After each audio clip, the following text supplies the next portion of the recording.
Okay, I thought I'd make this video as kind of a fun example of maybe how some of the new tools that are available utilizing AI might be helpful for any of you in this class.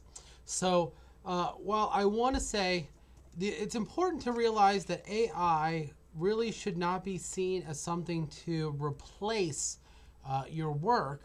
However, I like to think of it as something to augment your work and as a tool to help you. Again, even programs like Photoshop and all of the Adobe suite are integrating AI tools into those programs because these tools are going to and are changing the way we do work. And game design is always embracing new tools and technologies. And while there, of course, there are some ethical considerations and political considerations and economic considerations when it comes to AI, the truth is people are going to use tools if they're helpful. And I don't want to belittle or downplay or completely ignore all of those things. I know I've had some really amazing discussions with my students about AI art and the ethics of it and human artists and different things. And I think all of those discussions are absolutely worth having, and I want to continue having them. But it also feels disingenuous to not see how these tools are going to change things and to not adapt our skill sets to implement those tools. You know, again, there's a saying around a lot of in our school here that says like AI won't replace you. Somebody using AI will replace you. And I feel like that's a pretty poignant saying. So I wanted to show you some fun ways to utilize AI to help expedite some of your work. Or if you're like me, I have some learning disabilities and elements that always made it really, really hard for me to complete certain kinds of assignments. You know, while of course I could model and draw pictures and make fun creative things, but when it came to things like writing papers and elements, I always struggled. You know, again, I remember in college 20 years ago, I got a C on a paper and put it on the fridge because I was so proud I did that well. My girlfriend at the time / wife now said it was incredibly easy assignment and got like 100% because she's amazing. But for me, I worked as hard as I possibly humanly could, and I got a C, and it was the most exciting grade I got.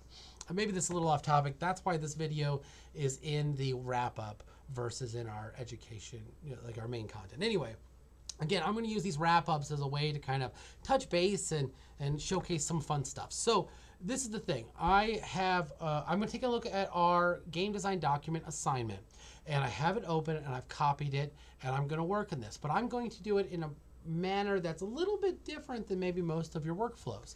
So I am not even that great at typing, so I'm going to use my computer. I got Notepad open. I decided to pick up Notepad instead of Word because I didn't want any extra tools here.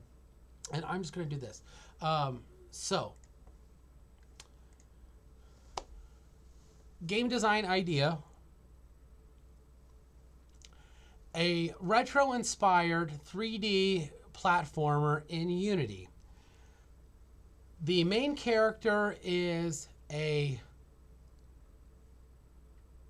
disposable styrofoam soda cup that's anthropomorphized, somewhat akin to Cuphead, but not using the 1930s style. I'm thinking something like inspired by 1990s promotional items where everything had the word extreme spelt with an X.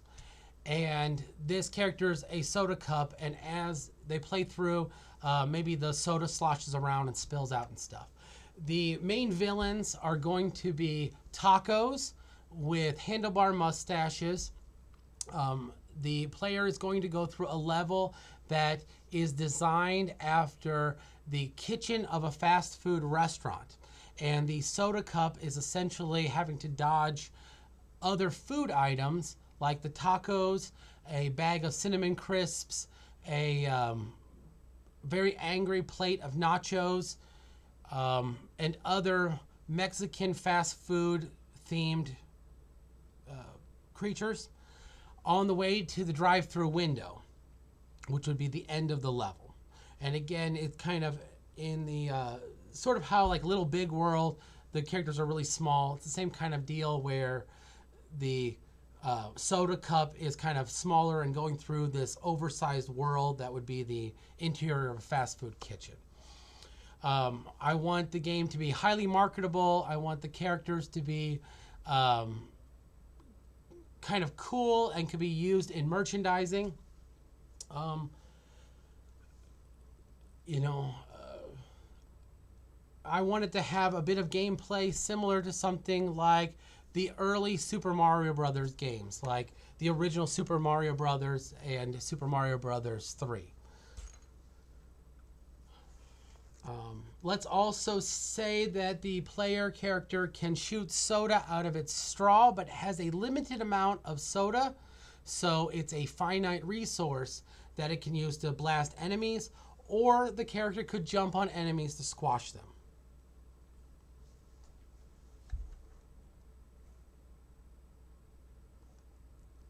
Okay, so I'm just using Windows voice access mode to do text to speech. Now this doesn't usually work as well as my phone. I often do it on there. But I wanted to show that I am not modifying this. I'm not editing it. I'm not even worrying about logical flow. I am coming up with the idea on the fly. I am literally just kind of spitting it out with no formatting, no editing, nothing, right? I just literally, you heard me, just talk to the thing and it put it in the text file, right?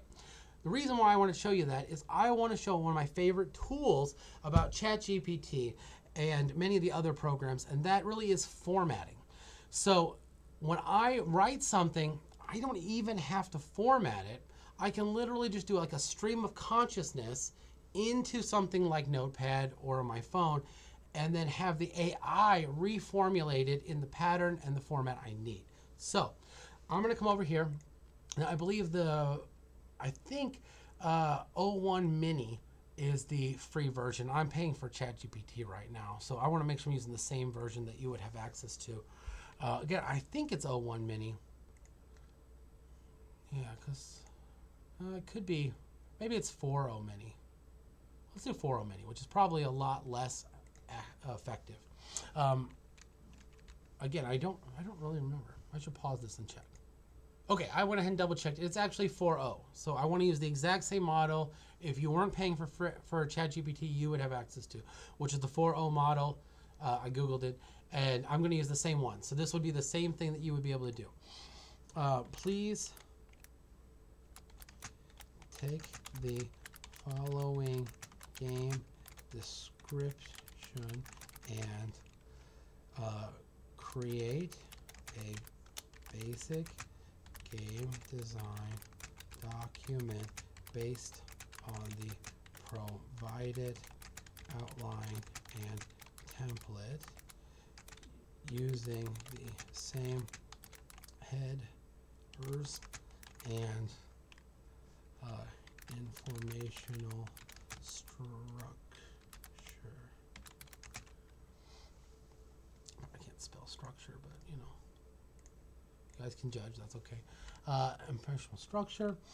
Add any missing information based on the provided details of the game concept.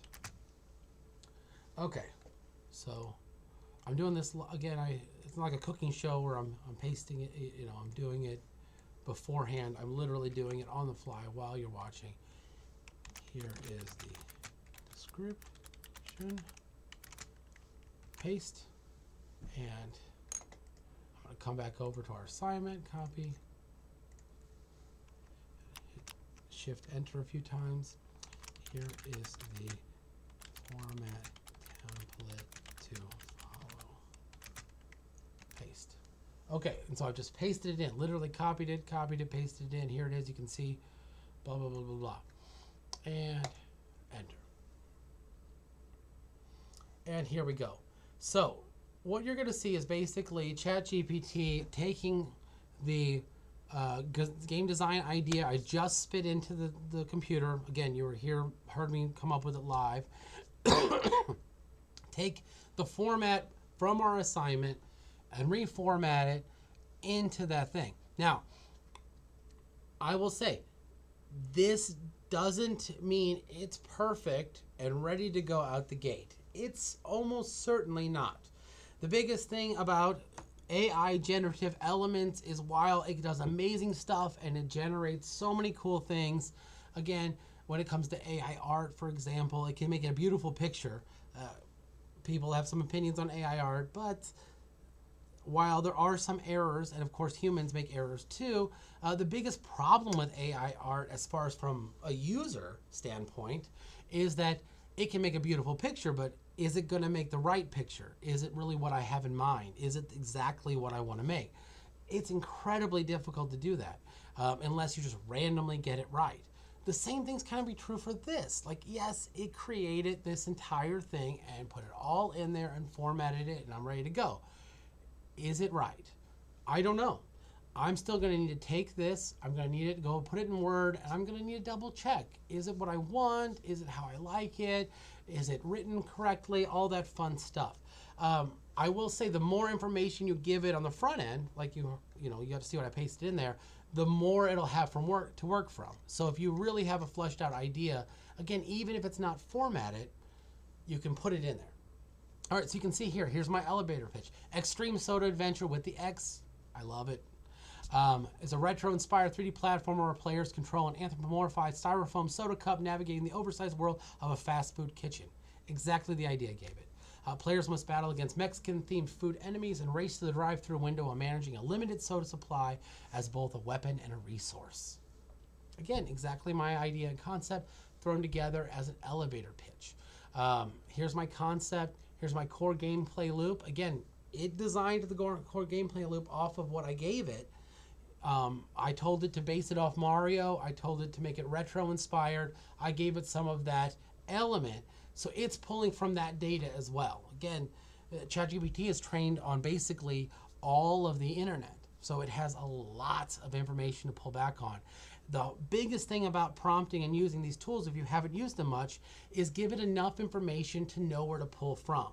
You can also give it a job or a description. So if let's say I got this looks pretty good. I'm gonna literally copy and paste this thing that I just did, right? I'm just gonna take this all exactly the same prompt that I just gave it, copy, and I'm gonna do a brand new one. Again, same model, 4.0, it's the same as the free one.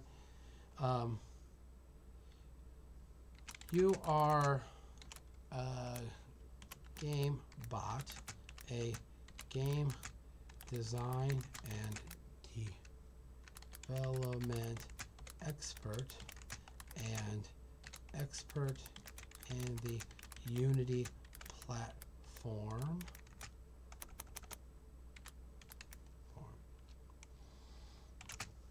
So all I did was give it this new line, your game bot, blah, blah, blah, blah. I'm going to paste literally the exact same information and hit go and see what we get this time. Now, it may be different. It probably is different. It might be the same. Again, you can see already it's changed the title to Extreme Soda Slosh. No X. Not loving that. But it might have, let's see, again, it might have different, how it's set up the gameplay loops. The objectives, the art styles. Again, we can look through. And what's cool is I gave it that name. I could give it a different job. I could say you are a marketing expert trying to sell the game for the maximum input and have it redo the exact same thing. And you can try a couple of these prompts. Now what's cool is now I have this prompt which has probably going to be pretty much similar information. Remember, it's all based on what I gave it. But it might have some differences. It might have some elements in this one that it didn't do in the other one that I like better. It might, again, format it differently. If you have access, if you're paying for ChatGPT, you have tons of other models and stuff and MyGPTs and all kinds of cool stuff to play with that you can play with. You could try using Claude and doing it. You can try using Poe and creating it. There are so many of these cool tools and different things, and they're all going to give you a little bit different of a response. And again, you can use what you want, you can modify what you want, you can delete what you want. This is your project, but I mean, look how much information I have to work from. Again, this one kind of looks like it might have cut off. It looks like it stopped at controls. So this one actually might be going even more in depth.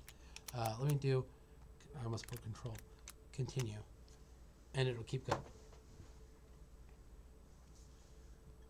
So there it goes.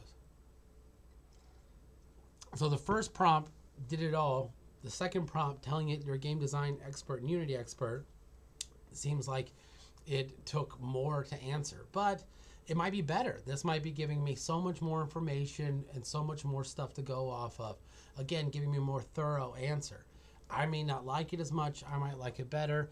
Again, but I could do this again in this one. I could do this in Claude. I could have Claude critique this and edit my document and stuff as well. Now this, I want to clarify, this is not an English class. If I were doing this for an English class, I don't know if this would be okay, right?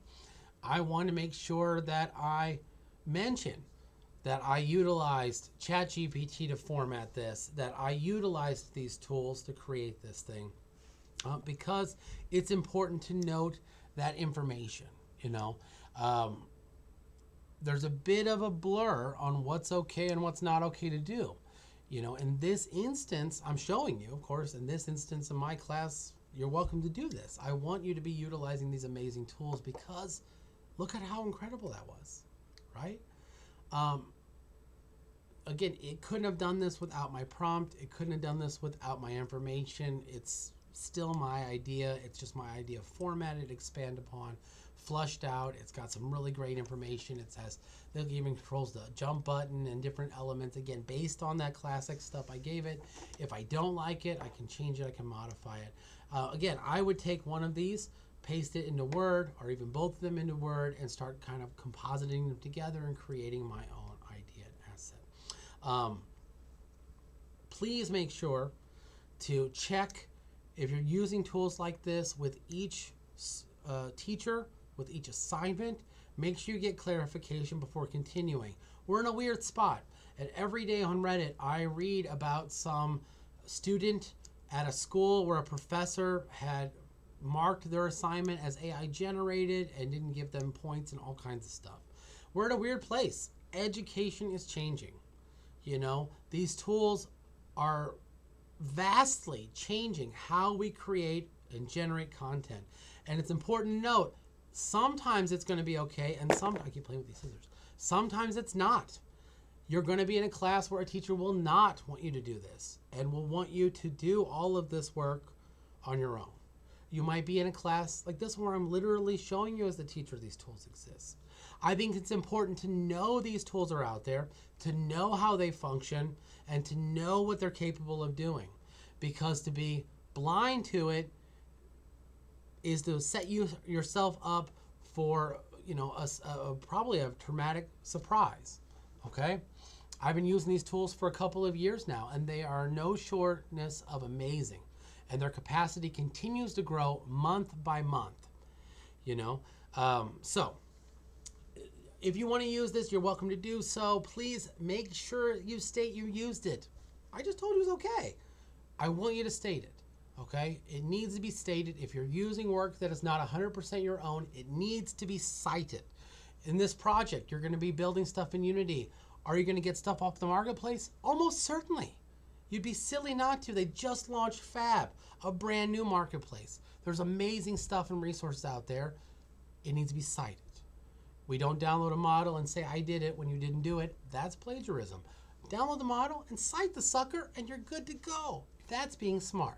Okay, if you have any questions about this, please let me know. I know this is a long video and I apologize, but we covered a lot of content, and I don't even know if students are aware of a lot of this stuff that can do these things. And so I wanted to show it. I hope you got something out of it. I apologize for the length of the video. If you have any questions, please reach out. And other than that, good luck with your game design documents and your games. I cannot wait to see how they show up. They turn out at the end of the class.